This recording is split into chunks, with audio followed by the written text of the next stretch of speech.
A flight attendant ripped up a black CEO's boarding pass, but he calmly found another way on board, leaving the entire crew speechless. He ripped the black CEO's boarding pass, thinking paper could stop power. He didn't realize the man he humiliated could rip the cabin door off its hinges and walk on board anyway.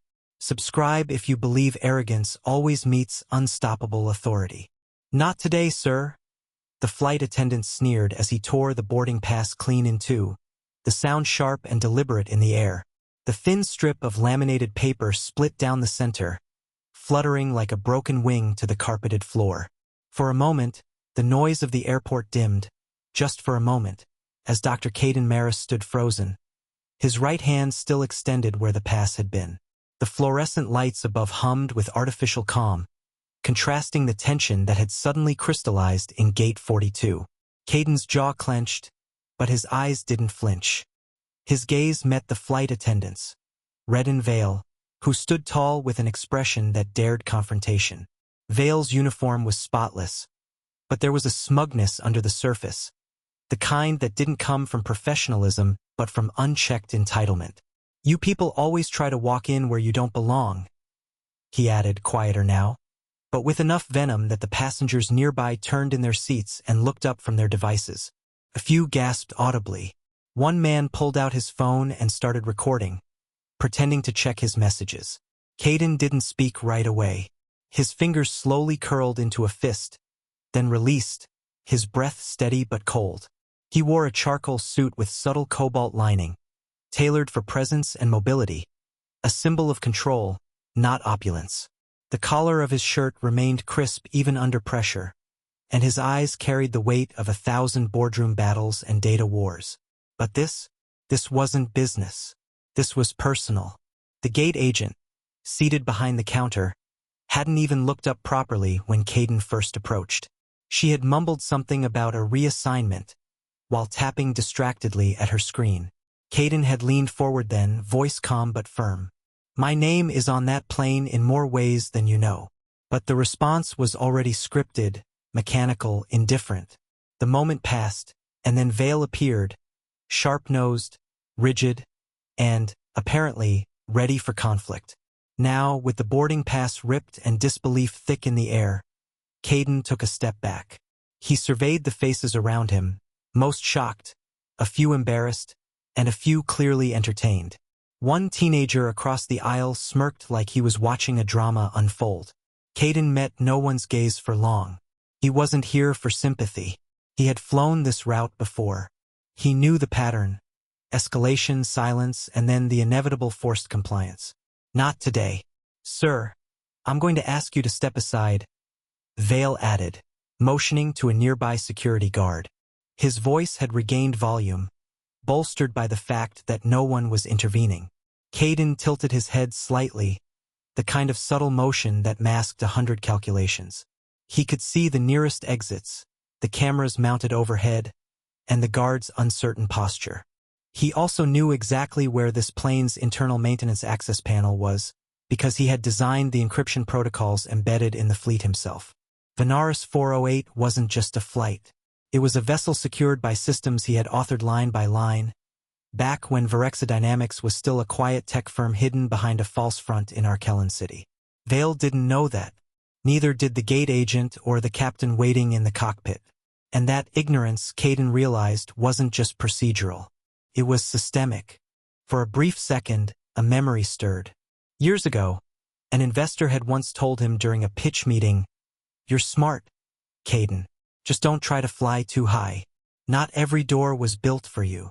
It wasn't the first time someone tried to clip his wings. And now, here stood Vale, eager to do the same, unaware that the hinges he guarded so proudly were attached to a door Caden had invented. He glanced down at the torn boarding pass, still trembling slightly in the air conditioning, as if insulted by the floor it lay on. He didn't bend to pick it up.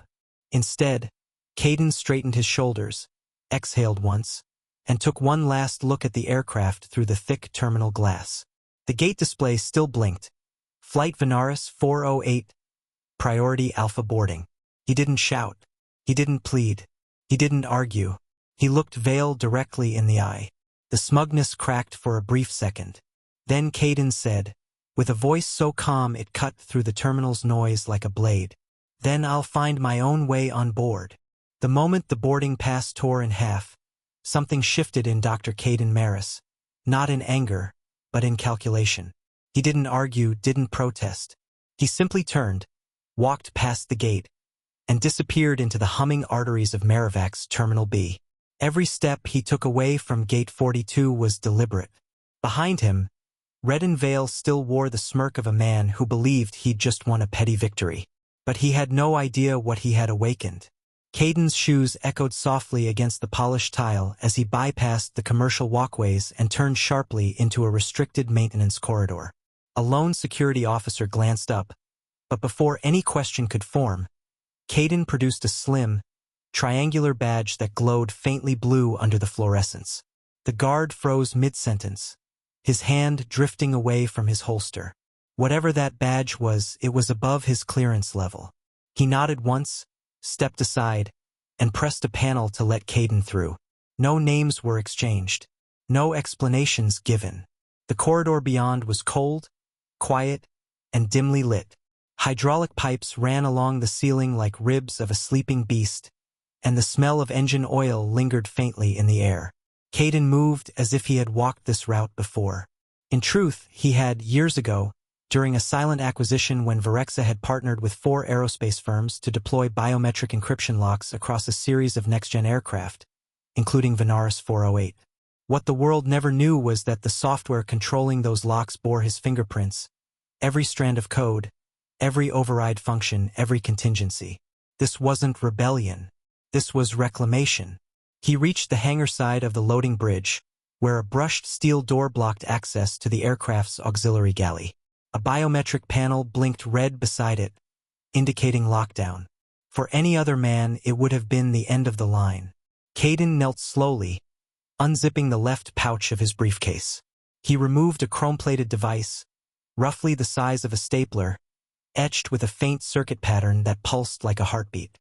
He paused for a beat, then pressed the device firmly against the biometric panel. A soft hiss escaped as the metal warmed. The scanner flickered violently, confused by the sudden intrusion.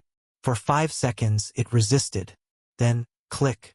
The lock disengaged with a low mechanical groan. But Caden didn't breathe in relief. He simply stood, grasped the door handle with both hands, and in a swift, precise motion, wrenched the reinforced door free from its mountings. Bolts snapped. Metal groaned like a wounded animal. Hinges bent sideways as the entire unit came loose. He laid it gently on the floor behind him, angled neatly like a soldier placing down armor. No hesitation. No spectacle.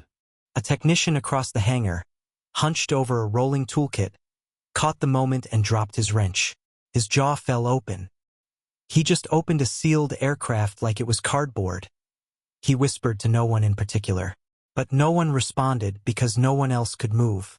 Caden straightened his jacket sleeve, dusted his cufflink, and stepped through the threshold like a man returning home. The lighting changed instantly from industrial fluorescence to soft cabin glow. He entered the forward galley in silence. The air was sterile, filled with the faint scent of lemon polish and altitude-ready catering trays.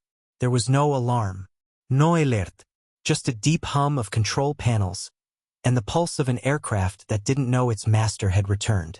From inside, he heard muffled announcements, the usual pre-boarding chatter. Somewhere beyond the curtain, Redden Vale's voice rang out in exaggerated cheer. "Welcome to Venaris 408. We'll begin boarding priority Alpha shortly." He paused for dramatic effect, unaware of the irony. Excluding unauthorized entries. Caden said nothing. He didn't need to.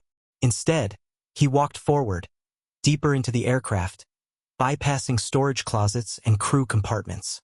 A low chime sounded, his presence now recognized by the hidden proximity chip embedded in his briefcase. It triggered a minor system refresh. Cabin lights flickered once, barely noticeable to passengers. But Redden noticed. He blinked upward, confused. "What the?" he muttered. That was all the warning he would get. Back at the boarding gate, An operator typed aimlessly into a terminal, failing to notice that the aircraft's security system had briefly switched to a dormant override protocol, one keyed only to a signature long forgotten in the official archives. A signature that read CM09X. But inside the aircraft, Caden kept walking. His expression was unreadable, his footsteps silent. The cabin would learn of his arrival soon enough, but not yet. For now, he moved with the quiet dignity of someone who understood exactly how much of this vessel, this system, this process, had been built with his name woven into its core. And now that very system had tried to reject him. That was its final mistake. He reached the aisle, paused beside the curtain that separated the galley from first class, and took one last breath before stepping into the light.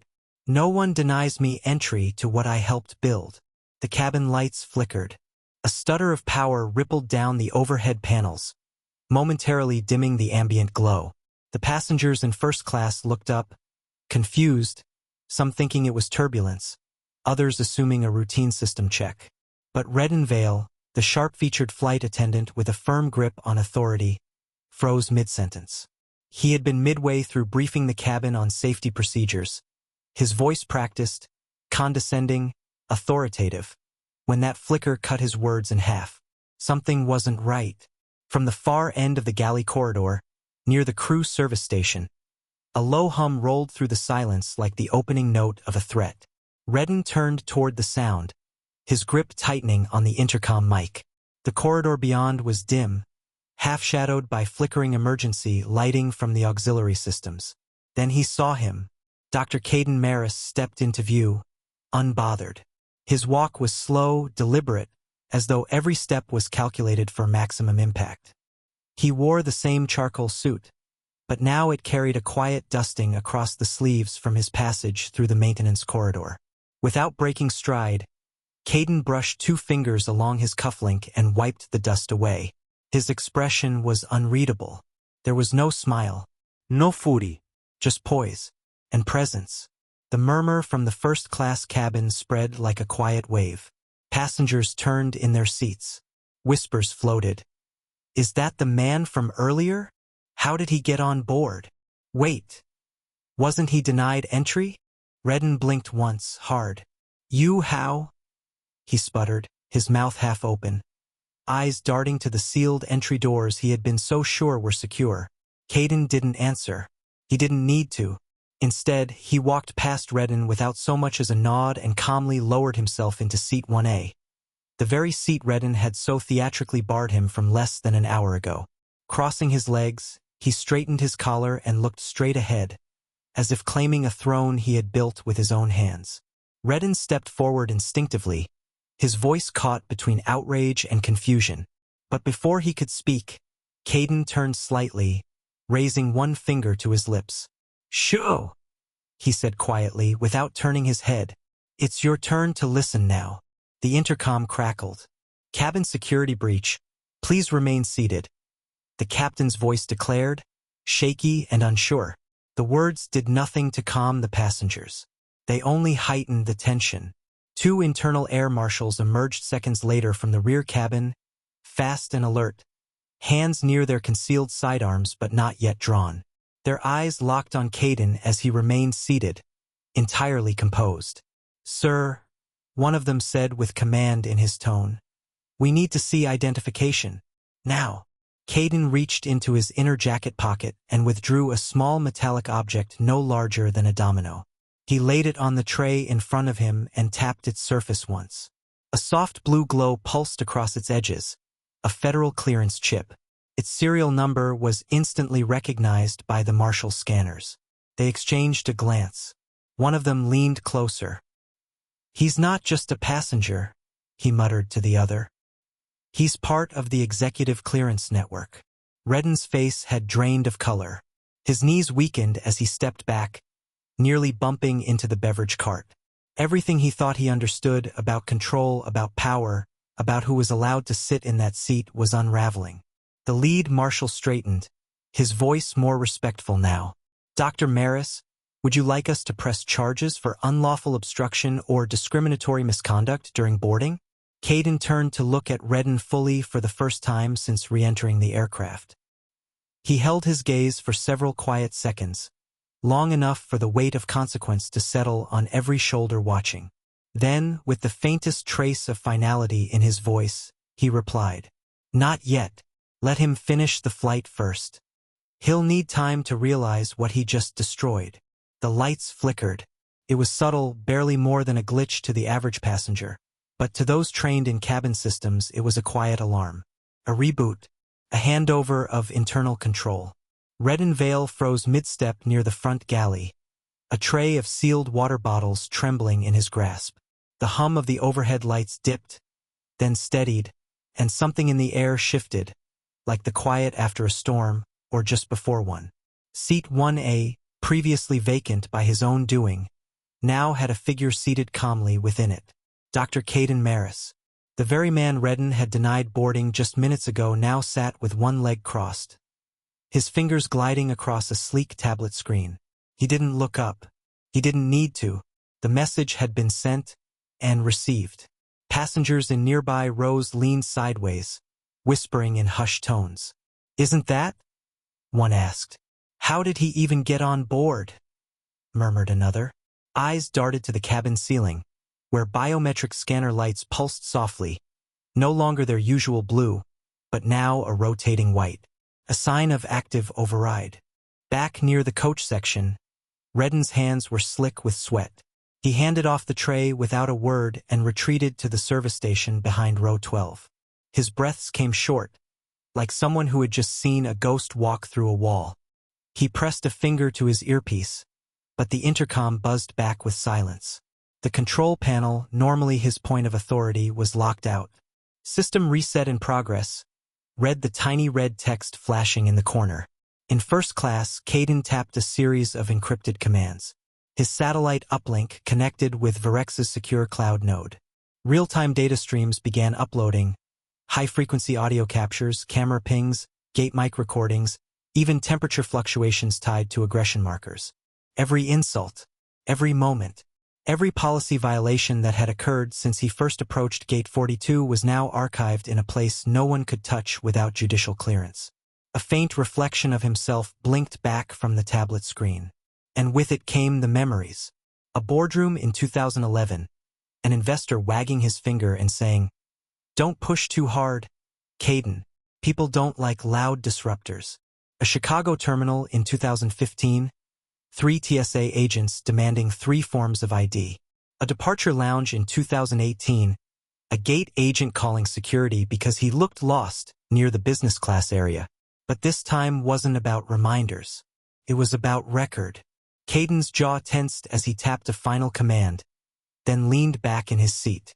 The marshals across the aisle glanced at him, still alert, still uneasy, but no longer in control.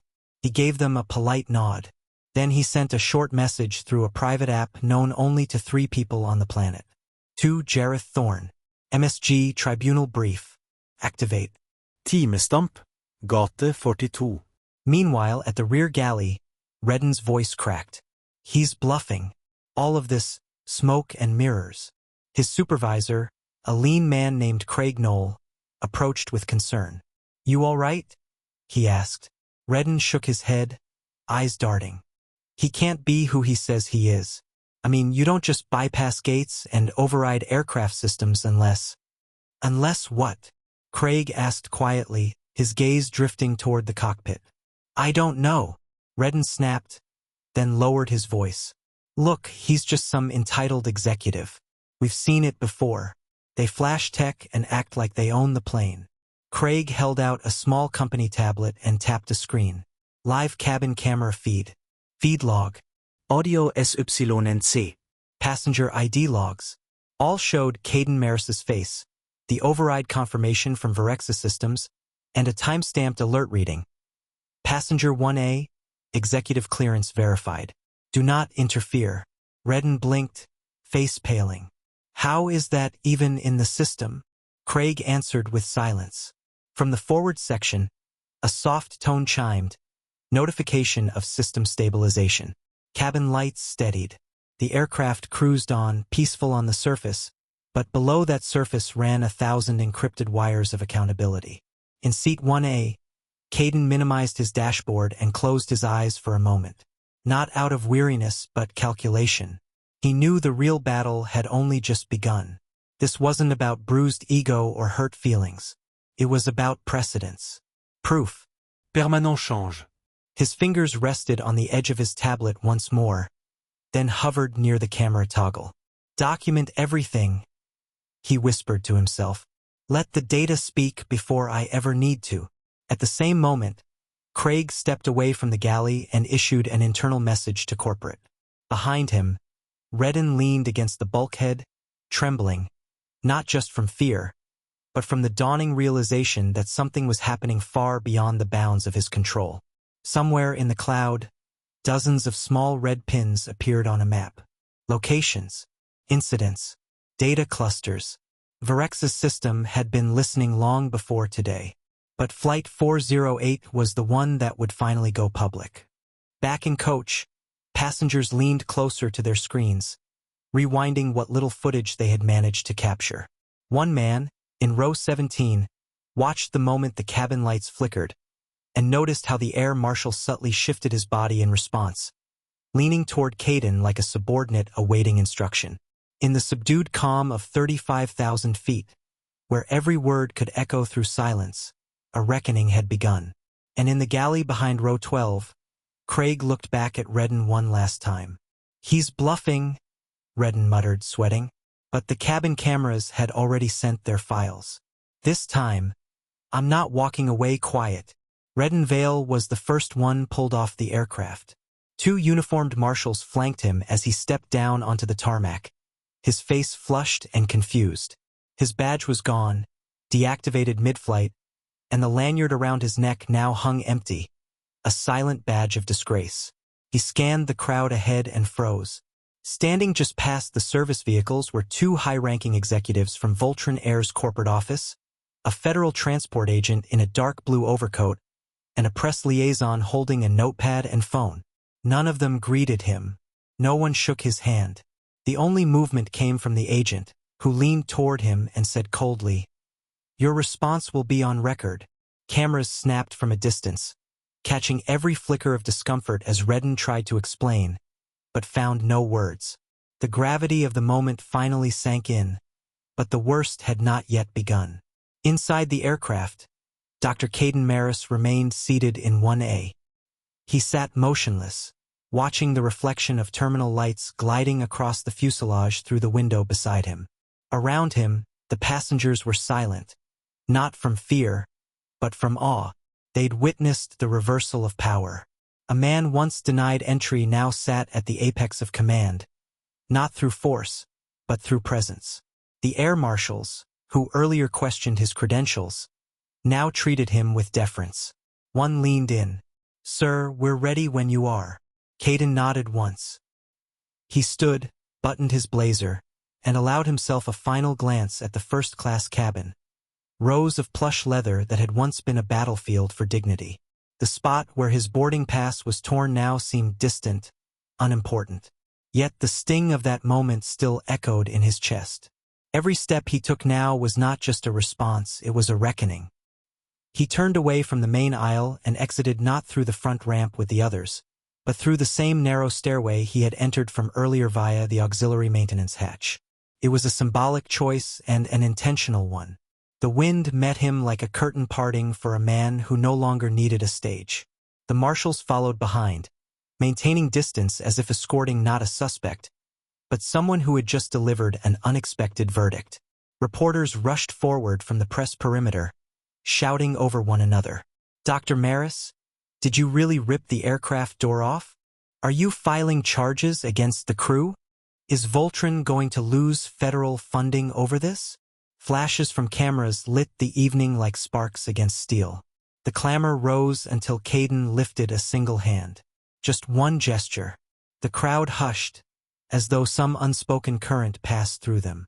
He stepped toward the velvet rope, eyes calm, posture deliberate. For a second, he didn't answer. His gaze scanned the press, then the aircraft behind him, then the open sky over Capitol Ridge. When he finally spoke, His voice was quiet but firm, as if addressing something beyond the moment. Sometimes, he said, when you're locked out, it's not a barrier, it's a test of how far you're willing to go to reclaim what's already yours. And with that, he turned and disappeared through the doors of the private VIP terminal, leaving silence in his wake. The door shut behind Caden Maris with a gentle click that belied the storm brewing just outside the private terminal suite. No longer burdened by the chaos of cameras or the commotion of flight crew, the room was quiet, eerily so. The silence was broken only by the soft hum of a ceiling vent and the faint ping of an encrypted server uploading data in the corner. Across the table sat Jareth Thorne, Virexa Dynamics chief legal strategist, already flipping through a secure tablet, the screen awash in timestamps, facial recognition logs, and crew audio from Flight 408. His tie was loosened, his brow furrowed. The man had handled multimillion-dollar acquisitions, regulatory wars, and hostile board votes, but what they had just pulled off was something else entirely. Jareth looked up sharply. The board will want blood. Caden, still standing, removed his blazer and folded it over the back of the chair with care. They'll get reform, he replied, his voice even, but laced with purpose. He sat, leaned forward, and tapped the screen with 2 fingers. This isn't about Redden Vale. He was just the final thread. I've been tracing the pattern for over a year. Jareth narrowed his eyes. You were expecting this? No, Caden answered. I was preparing for it. He pulled out a second device, a sleek, matte black tablet with no branding. With a biometric tap and retinal scan, it came to life, revealing a map of national air routes. Dots glowed red where past incidents had been flagged. Every one of these, Caden said, pointing, had misconduct linked to crew behavior, racial profiling, authority misuse, unlawful ejections, humiliation, most buried, most settled in silence. But I integrated passive flagging systems into Virexa's monitoring network last quarter. We've been capturing anomalies, building a case without drawing fire. Jareth blinked. You embedded this without disclosure? No data breach, no privacy violations, just biometric patterns and verbal sentiment triggers. We didn't name names. We watched for patterns. Caden's fingers danced across the screen, opening live feeds and footage archives. Flight 408 gave us the catalyst. Now we forced the industry's hand. The air in the room changed. What had started as a retaliatory defense had mutated into something larger, strategic, systemic. But, Jareth said slowly, this footage alone won't be enough to trigger reform unless the public sees it. You know the board's going to want to settle, sweep, reframe this as a one-time fluke. They won't get the chance, Caden said. I filed an injunction this morning to block all private negotiations. Any attempt to negotiate behind closed doors will trigger a public audit clause I buried in last year's ethics charter. Jareth raised an eyebrow. They signed that. They never read it. A brief smile flickered between them, then vanished just as quickly. Caden leaned back, his gaze hardening. This isn't just about punishment. It's about structure. We're going to mandate a biometric respect protocol across every domestic carrier within 2 fiscal quarters. It's been shelved in Washington for years because no one had the leverage to push it through. But now, he turned the tablet to show a live graph of public sentiment spiking online, hashtags, shares, news coverage, all following the viral video of Redden ripping the boarding pass. Now they care, Caden said quietly. Redden's already suspended, Jareth noted. But word is corporate wants to handle it quietly. Internal review. Soft landing. Caden's eyes didn't flinch. If they try to bury this, they'll be digging their own brand's grave. Redden Vale sat motionless in the windowless conference room, a sterile space 2 levels beneath Voltron Air's polished executive suite. The hum of recycled air mingled with the faint buzz of fluorescent lights. Across from him, 3 legal representatives avoided eye contact, their briefcases still unopened. On the wall behind them, a digital screen displayed only the Voltron logo, a hollow blue V spinning in silence. Redden's uniform was crisp, but his expression had lost all confidence. The The smirk that once clung to his face during countless flights was gone, replaced with furrowed brows and clamped lips. His eyes flicked between the door and the manila folder that had been slid across the table 20 minutes earlier. He hadn't opened it yet. Finally, one of the attorneys cleared his throat. "Mr. Vale, we advise you to review the file before the committee arrives." Redden didn't move. "Why now?" he asked, voice gravelly. "Why is this happening now?" The union representative sitting beside him leaned in quietly. "Because they found someone who fought back. And filmed it." Redden's jaw tightened. The folder's weight seemed to grow heavier by the second. When he finally flipped it open, page after page stared back at him. Time-stamped footage, incident reports, flagged audio transcripts. A notification from a passenger complaint system marked unaddressed. 64 days. A subtitle caught his eye. "You people always try to walk in where you don't belong." His own voice, frozen in digital ink. He pushed the folder away. "This is a setup." "No, Redden," the union rep said, her voice firmer now. "It's a reckoning." Upstairs, in a government hearing chamber built beneath Capitol Ridge's Federal Aviation Authority wing, Dr. Caden Maris stood before a semicircle of solemn men in dark suits and flight commission insignias. A high-definition display lit up behind him, showing a frozen frame of Caden stepping onto Venaris 408, alone, without permission, without fanfare. Yet no one in the room objected. They all knew why he was there. A silver badge blinked faintly on the lapel of his tailored coat, indicating clearance. Caden looked from face to face before speaking. "I'm not here to retell a single flight," he said, his voice clear, steady. "I'm here to present a system that sees what humans overlook and remembers what institutions forget." He tapped a tablet on the desk. The display changed. Charts lit up. Heat maps of crew-passenger verbal tone fluctuations.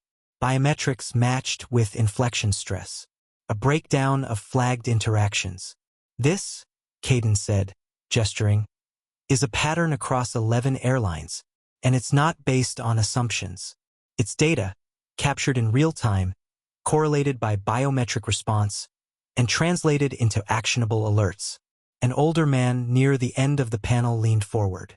"Dr. Maris, are you saying this technology was already active?"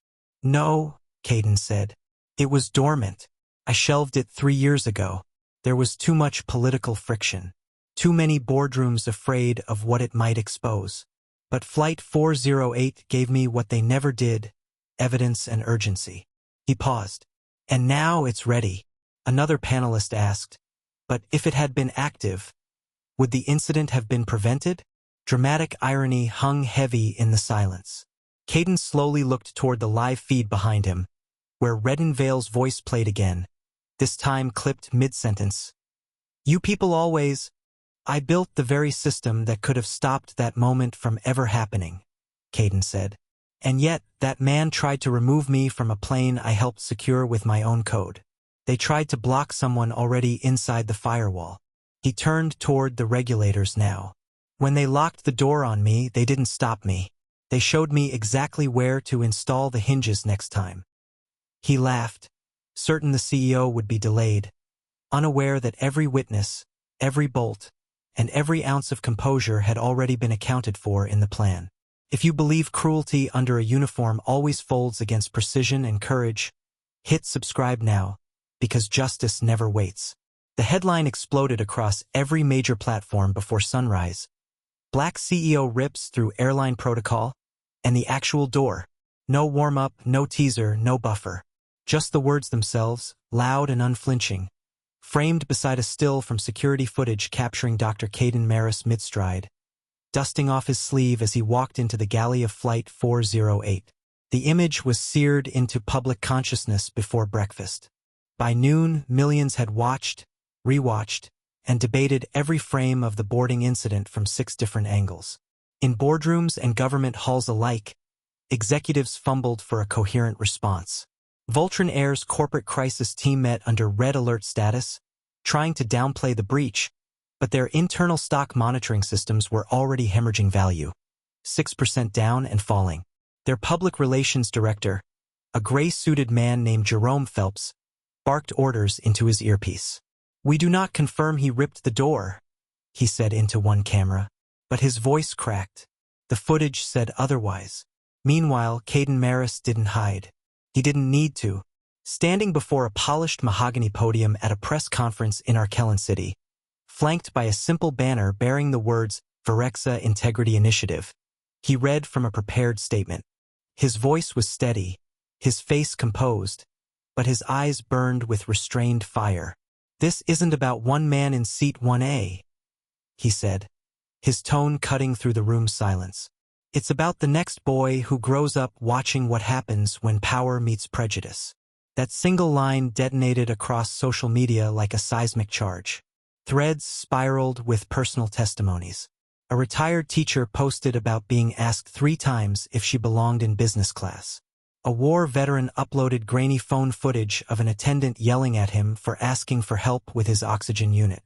And in a more haunting echo of Caden's ordeal, a disabled passenger from another airline released a video showing his own denial at a gate, his voice trembling as he was told, "There's no room for exceptions." Public opinion began turning the moment that video surfaced. Hashtags like #Gate42 and #Seat1A trended globally. Opinion pieces debated whether Caden's override was an act of corporate sabotage or courageous accountability. The debate fractured along predictable lines. Some applauded his ingenuity. Others condemned his access to override protocols, asking how a civilian could bypass aircraft security. But the truth was sharper than either side imagined. In a private session with his legal advisor, Jareth Thorne, Caden calmly explained, "I didn't override anything. I reclaimed something I authored. The biometric door wasn't a government-grade lock. It was a Virexa security shell, one he had licensed to the airline 3 years ago. He hadn't broken in. He'd walked through a door built from his own code. Red and Vale, however, wouldn't have the luxury of technical nuance." That morning, a quiet HR email was sent from Voltron Air's internal systems. "Employee R. Vale has been released from duty pending full investigation." The line was sterile, but the weight behind it was anything but. Redden's smirk, captured by the gate's CCTV as he tore the boarding pass, was now frozen forever in every article dissecting the moment when systemic bias met quiet defiance. Caden's legal team, already weeks ahead, leaked a redacted portion of a report they had prepared, the First-Class Bias Audit Year 1. It featured anonymized complaints from dozens of travelers and a side-by-side comparison of incidents involving black and white passengers denied boarding over the last fiscal quarter. The patterns were undeniable. But the true turning point came with a late-night call from a congressional subcommittee clerk. "Mr. Maris," the voice said formally, "the Ethics and Transportation Oversight Division would like you to testify." Caden didn't hesitate. "Send the date and the chairperson's name. I'll be ready." He stood alone later that night in the Virexa lobby, watching footage of the incident one more time on a private monitor. He paused on the frame where the gate agent flinched as Caden stepped through the maintenance stairway. Not in defiance, but in purpose. He spoke aloud to no one but the memory in that moment. "The gate he tried to close," he said quietly, became the opening to something much larger. The cameras clicked like distant thunder as Caden Maris stood at the podium, unmoved by the blinding lights of the press. Behind him stood Aviation Commissioner Garrick Laurel, his presence quiet but unmistakable, flanked by aides holding sealed folders and revised legislation. There was no ceremonial preamble, no round of applause, just silence hanging like a drawn breath as the draft of the Passenger Equity and Dignity Enforcement Bill was formally introduced into federal record. Caden leaned forward slightly, the overhead mic catching the quiet precision of his voice. "This is not an accusation. It's architecture. It's not vengeance. It's verification." The words struck a chord. In front of him, the chamber filled with lawmakers, civil rights observers, and transportation regulators, all watching with veiled tension. Some nodded. Others watched with suspicion, unsure if they were witnessing a historic milestone or the start of a prolonged corporate reckoning. Caden tapped the screen beside him, and the main display changed.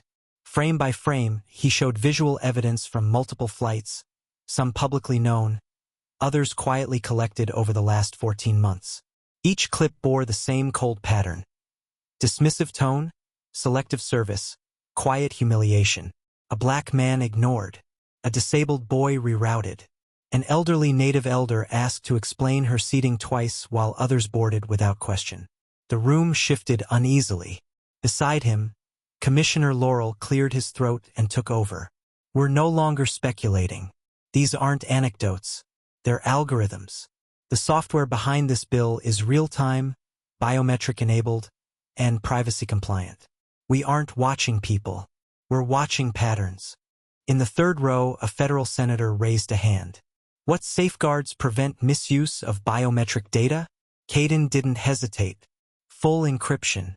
Dual consent layers. All data redacts facial identity unless a certified bias flag is triggered. It's not surveillance, it's dignity auditing.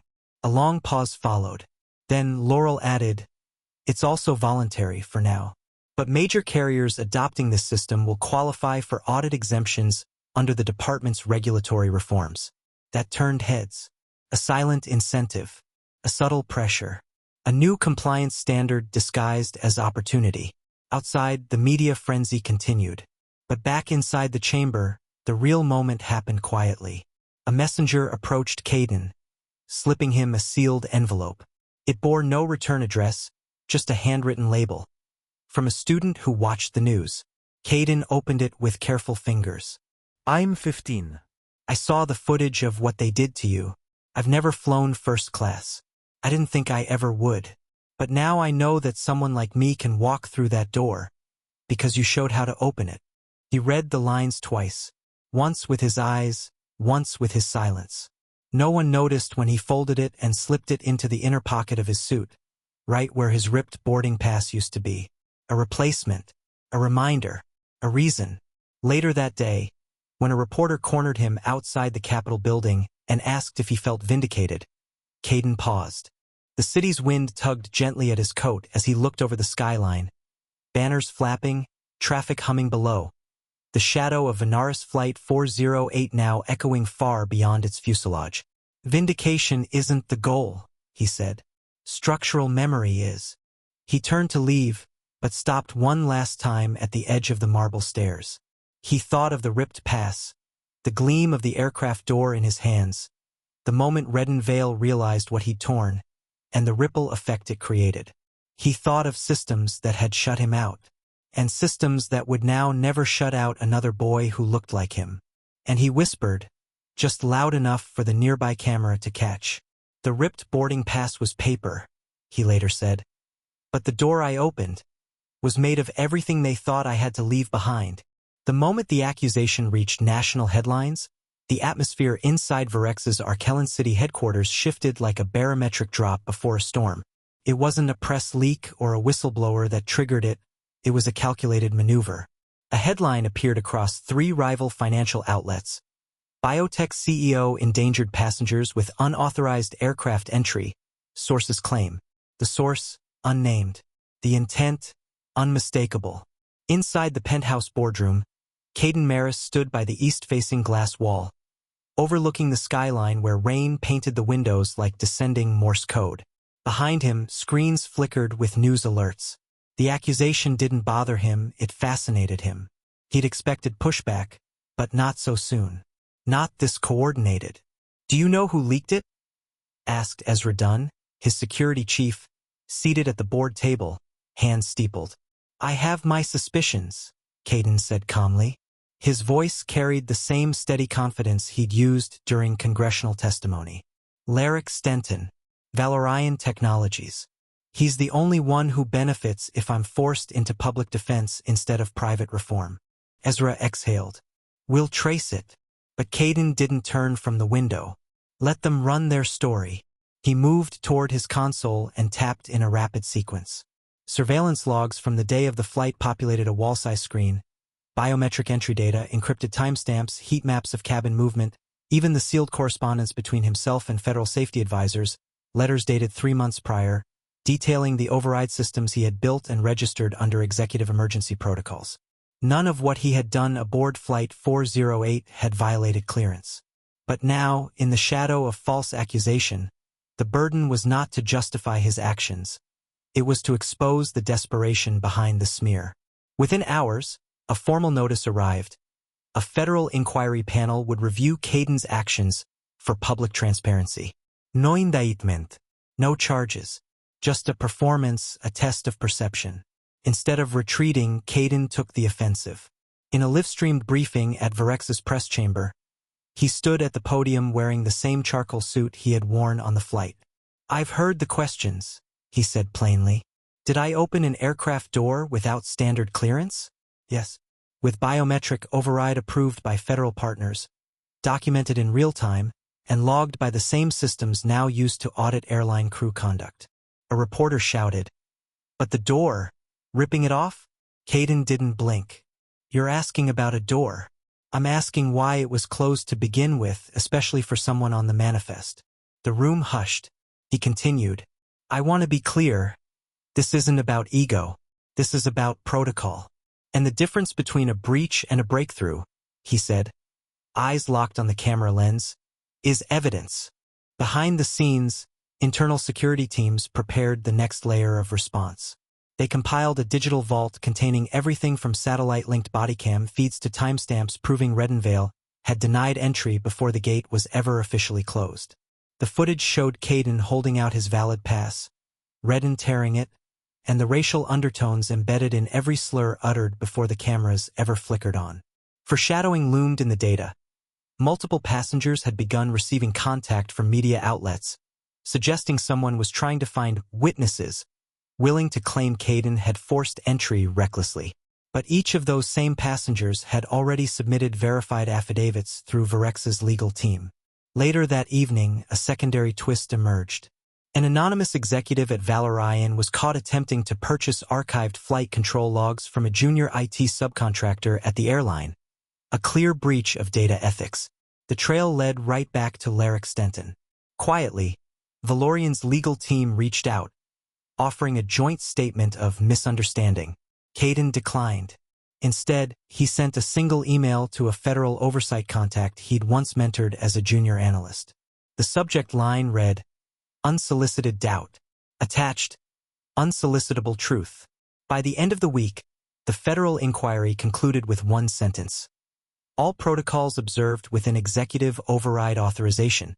No further action required. At Varex's next board meeting, no one questioned Caden's judgment.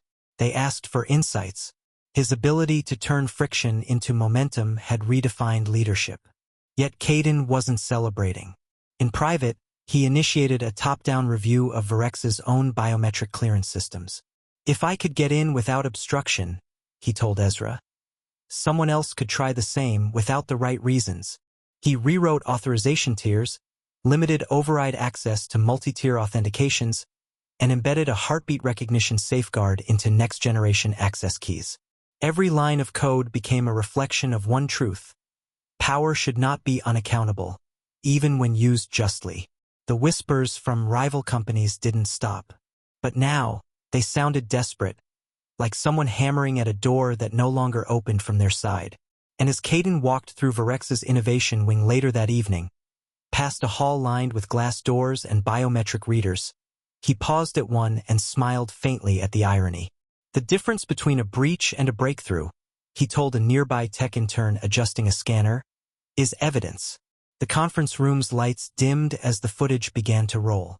Caden Maris stood motionless at the front of the amphitheater-style training suite inside Voltron Air's corporate headquarters, watching the expressions on the faces of 30 senior trainers as the split-screen display came to life. On the left, a calm, respectful boarding procedure from a separate airline. On the right, the now infamous security cam footage from Flight 408. Reddenvale ripping a boarding pass in two, his face twisted in casual arrogance. No one said a word. Caden waited for the clip to end before stepping forward. He didn't raise his voice. He didn't pace or perform. Instead, he placed both hands on the lectern and looked directly at the man seated in the second row, Eli Terrans, a former training officer who had once defended Redden in a closed memo. Eli avoided eye contact. "If the cameras were off," Caden said slowly, his tone even but piercing, "would your actions stay the same?"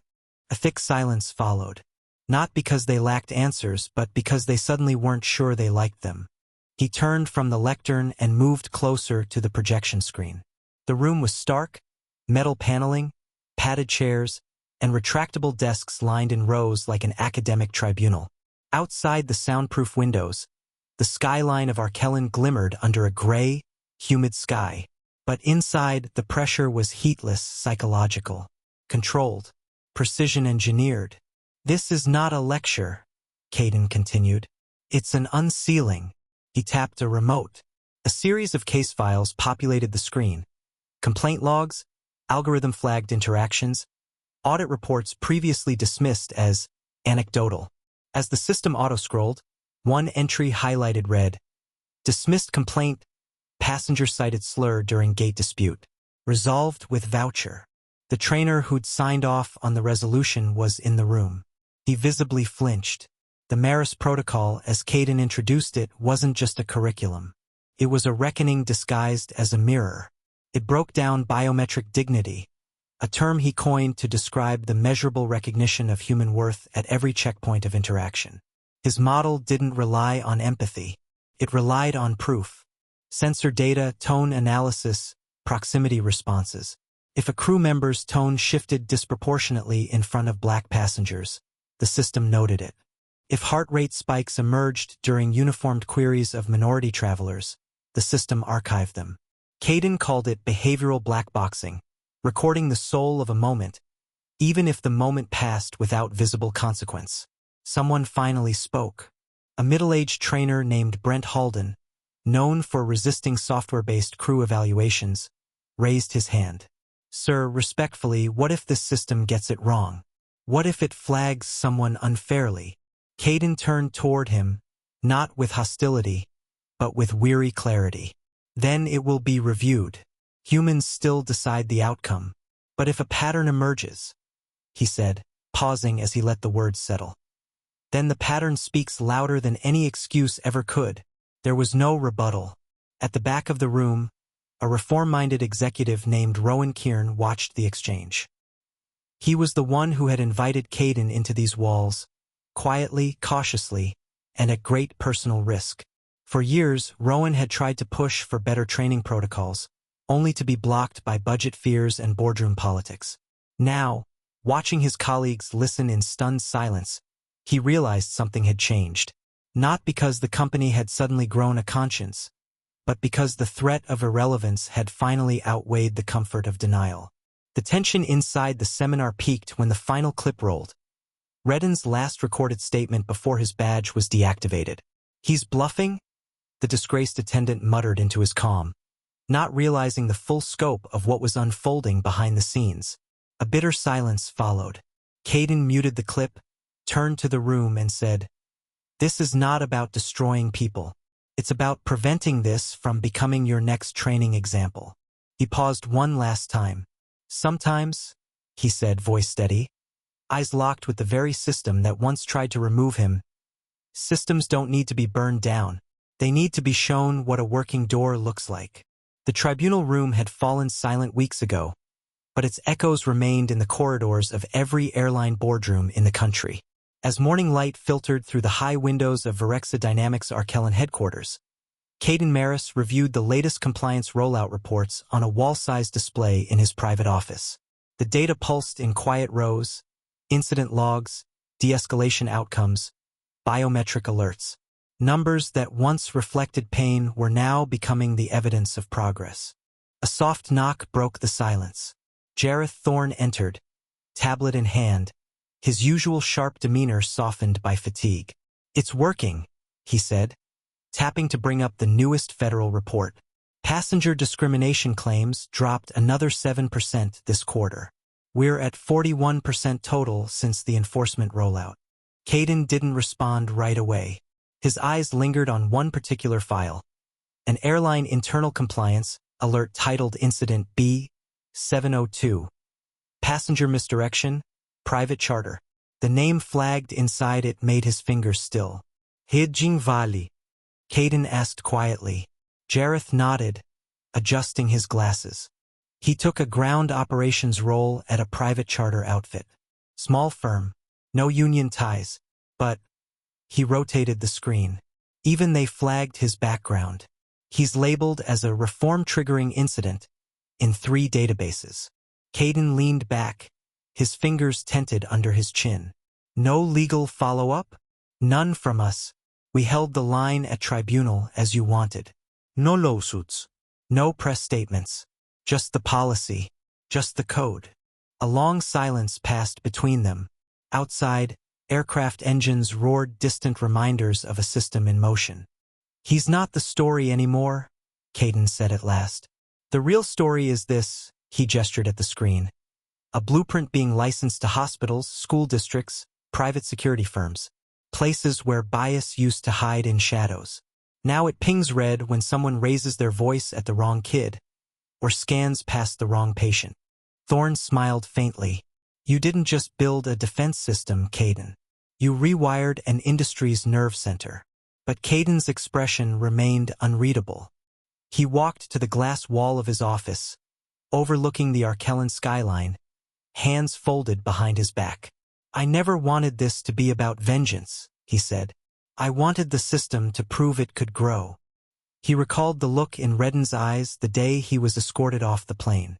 Not fear, not remorse, confusion like the punishment didn't fit the moment. As if a ripped boarding pass was just a bad day at work, not the culmination of patterns ignored too long. Caden knew that mindset all too well. He'd faced it in boardrooms, in data pitches, in the subtle rewordings of rejection emails. It wasn't always loud. Sometimes it came with a smile and a missing seat. I could have destroyed him, Caden muttered as much to himself as to Jareth. You didn't have to, Jareth replied, quietly stepping beside him. You gave the system a mirror, and it saw him. They stood in silence for another moment, watching a Virexa-tagged aircraft descend beyond the horizon, its wings cutting through haze. Later that day, Caden walked the R&D floor unannounced. Engineers greeted him with quiet respect, his presence rare since the tribunal hearings. One technician paused his task and asked, Sir, are we moving ahead with the school safety AI adaptation?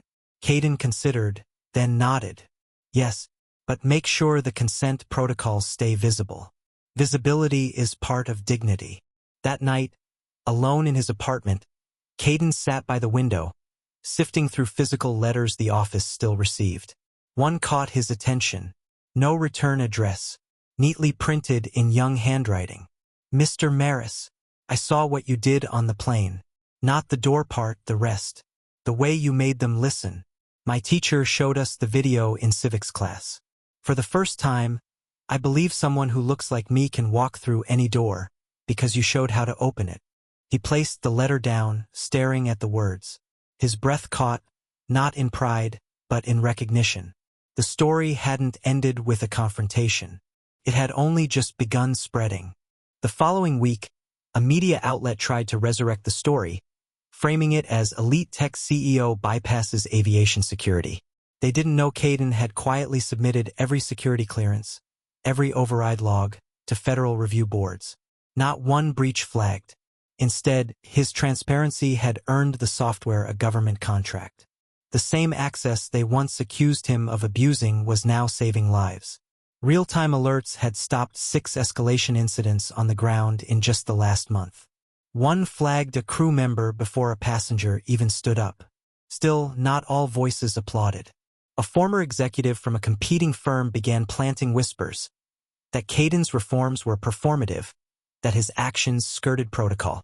One editor suggested he was pushing an agenda, but every claim died against the wall of evidence Caden had curated from day one. Jareth later joked, they built a stage to expose you, and you turned it into a blueprint. Yet despite the accolades, Caden never gave another public interview. He declined TV appearances, ignored podcast invites, and rejected a documentary offer. The work was done. The policies were live. The story now belonged to those who would carry it forward. One evening, watching a news segment on school bias reform inspired by the Maris AI model, Caden said to himself, almost in a whisper, "He'll remember the day forever," Caden once said. "Not because I crushed him, but because I didn't need to. The scanner blinked green, and the gate door slid open with a soft hiss. Caden Maris stepped forward, his gait smooth but firm, eyes scanning the familiar outline of Gate 42's jet bridge. The corridor ahead curved gently, sunlight pouring in through its thick plexiglass sides, casting sharp bands across the carpet. There were no reporters, no air marshals, no tense glances from behind tinted security glass. Just the quiet shuffle of boarding passengers and the muffled hum of the plane beyond. He walked slowly, not because he was uncertain, but because something in the air told him this moment wasn't about arrival, it was about reckoning. A flight attendant, barely in his 20s with neatly pressed sleeves and a nervous eagerness, turned as Caden approached the threshold of the aircraft. The young man's eyes flicked to the boarding manifest, then up to Caden. He smiled. "Welcome, sir. Right this way," he said, gesturing with a practiced arm sweep toward the front cabin. Caden nodded silently. For a moment, he lingered, his gaze trailing upward to the curvature of the doorframe, to the faint silver gleam where a year ago he had pressed a biometric override into place. The inner panel had long since been replaced, its memory scrubbed from maintenance logs, its story passed quietly between night crews like folklore. But Caden remembered. He stepped aboard. First class was half full. The ambient lighting above hummed at a soft glow, calibrated to induce calm. Across the aisle, a boy, no more than 10, tugged at his father's sleeve. "That's the man from the story, right?" he whispered, his voice a mixture of awe and disbelief. The father, a suited man with streaks of silver at his temples, followed the boy's gaze. His eyes widened slightly as recognition dawned. He leaned in close and whispered back, "He's the reason your name means something, no matter what seat you're in." Caden heard it. Not the words exactly, but the weight of them, the tone that floated in the air like a quiet verdict finally served. He reached row 1A, the same seat where everything once unraveled. The leather had been replaced, the control panel refurbished. But as he sat down, the cushioning settled beneath him with a softness that felt familiar. A flight attendant passed by, nodding with polite distance, and moved on. As the engines began their slow whine to life, Caden turned to the window. Outside, the ground crew moved with mechanical precision. No glances, no delays. He watched the wheel chocks lift, the safety cones retreat, the final wave from the tarmac staff as the jet bridge detached and the plane began its slow pushback. He allowed himself one breath, not to steady himself but to let go. Behind his calm demeanor, 100 memories flickered, reddened veils sneer, the sound of torn cardstock, the silence of the cabin when he'd appeared unannounced, the tribunal hearings, the young boy's letter folded in his desk drawer. None of it haunted him anymore. It was etched, yes, but no longer bleeding. The captain's voice came over the intercom. "We are cleared for takeoff. Please ensure your seatbelts are fastened." Caden didn't move. The belt clicked into place without thought. Outside, the runway stretched into the distance, shimmering in morning heat. He felt the slight vibration as the aircraft turned into position. Wheels aligned. Engines surged. Justice isn't always loud, he thought, watching the runway disappear below. Sometimes it just boards quietly and arrives where it was always meant to. He tried to block the CEO and froze as the cabin door came off its hinges and the man strode in, unchallenged and unshaken. If you believe true power doesn't wait for permission, subscribe now, because justice always arrives first. Disclaimer: the story you just watched is fictional. It highlights racism, abuse of authority, and the power of composure and resourcefulness in confronting injustice. Its purpose is to raise awareness, inspire empathy, and encourage conversations about equality, accountability, and respect for every passenger.